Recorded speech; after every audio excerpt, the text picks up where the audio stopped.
হলেও আজি অলপ বহল ভিত্তিত আমাৰ জেএছপি কৰ্মকৰ্তা আৰু প্লাছ অপৰসুৰক্ষা সমিতি বিষয়াসকল আছিলে। ইতিমধ্যে তাত অপৰসুৰক্ষা সমিতি মেমৰেণ্ডাম দিছে বা জেএছপি জেনেৰেল ছেক্ৰেটাৰীৰ কথাখিনি কৈছে যে BCDC বা এনেকুৱা ধৰণৰ কিছু ইছ্যু আছিলে যিখিনি আচলতে সমাধান নোহোৱা বিষয় নহয়। মাটিৰ সমস্যাখিনি অলৰেডি চিফ ডাঙৰীয়াই কৈছে যে BDC চৰকাৰে কিছু প্ৰচেছ লৈছে আৰু আহি থকা দিনত মই ভাবোঁ এইবিলাক বিষয় লৈ আমি সমাধান হোৱাটো বিচাৰোঁ। আৰু বিশেষভাৱে আমাৰ BDCত যি ধৰণৰ আগৰ যিটো পৰিস্থিতি অৰাজকতা ঠিক তেনেকৈ সন্ত্ৰাস প্লাছ মানে দুৰ্নীতি এইবিলাক যাতে শেষ হয়, আমি প্ৰমোদ বৰা ডাঙৰীয়াক BDC ৰাইজে বা BDC শাসনৰ যিটো দায়িত্ব দিয়া হৈছে, আমি আশা কৰোঁ তেখেতে 5 বছৰ সফলভাৱে কাৰ্যকৰী কৰক আৰু আমাৰ ৰাইজক আমি জাতি গোষ্ঠীৰ ঊৰ্ধত গৈ কি ধৰণে উন্নয়ন দিব পাৰি, কি ধৰণে BDCত বা গৈ বেলেগত ৰিপ্ৰেজেণ্ট কৰিব পাৰি, এই কথাটোত মানে ফ'কাছ কৰাটো আমি বিচাৰোঁ। আৰু ময়ো নিজে ব্যক্তিগতভাৱে MP হিচাপে আমি কেৱল আমাৰ এই এৰিয়াৰ ভিতৰতে সীমাবদ্ধ নাথাকি আমি যাতে আদাৰ যিবিলাক ছ'চিঅ' কালচাৰেল বা ইকনমিক ছেক্টৰবিলাকত আমি কাম কৰিব পাৰোঁ, BDC হওক বা অসমৰ ক্ষেত্ৰত হওক বা ভাৰতবৰ্ষৰ ক্ষেত্ৰত, সেইটো আমি অলপ প্ৰায়ৰিটি দিছোঁ।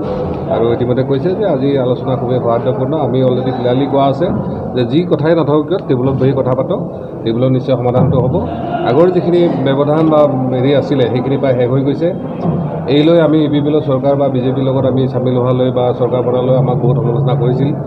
গতিকে তথাপিতো আমি সেইবিলাক কেয়াৰ নকৰোঁ। আমি সন্মুখৰ ফালে চোৱা মানুহ যে আহি থকা দিনত BDC ৰাইজৰ ভাল হওক, ইয়াত মানে সন্ত্ৰাসো হেৰি হওক, এইটো আমি বিচাৰোঁ।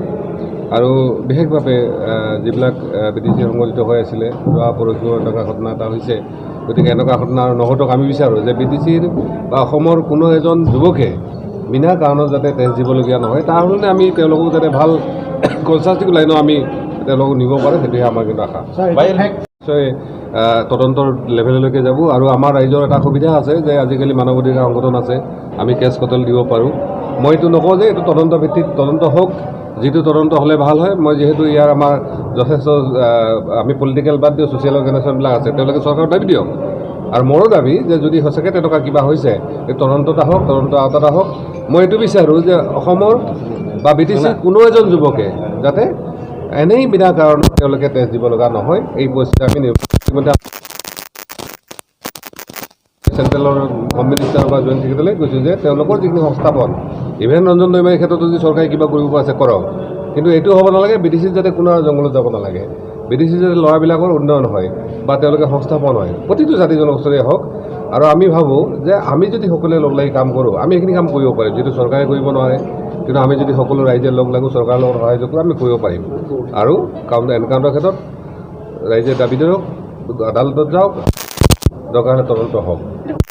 পৰৱৰ্তী সময়ত নিশ্চিতভাৱে যিহেতু আমি এখন চৰকাৰ আছে, এই বিষয় লৈ নিশ্চয় দলৰ মাজত আলোচনা হ'ব আৰু তাৰ পিছত আমাৰো অবজাৰ্ভাৰ দিয়া আছে। আমি নিশ্চয় সেই সময়ত সেই ধৰণে সিদ্ধান্তবিলাক ল'ম। ছাৰ আপুনি কি ক'ব?